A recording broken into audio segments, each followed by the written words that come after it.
खरं तर आता अनेक राष्ट्रवादीच्या नेत्यांमध्ये अशी चर्चा होत जाते की उपमुख्यमंत्री कोण.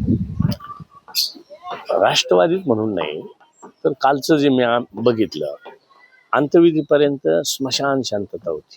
कोणी कोणाला बोलत सुद्धा नव्हतं. काय चाललंय, कसं होईल ह्याची सुद्धा चर्चा नव्हती.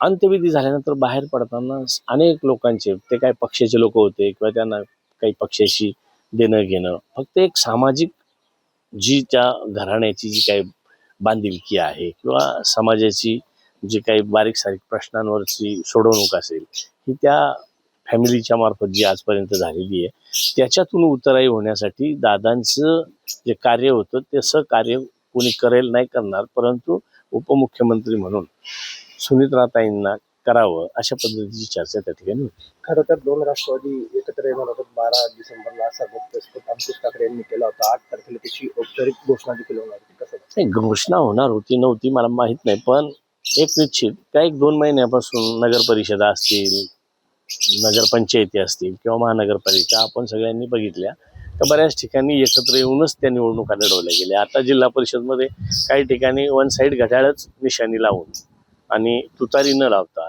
एकत्र होऊनच लढवल्यात. त्याच्यामुळं राष्ट्रवादी दोन्ही एकत्रच आहेत असं म्हणावं लागेल.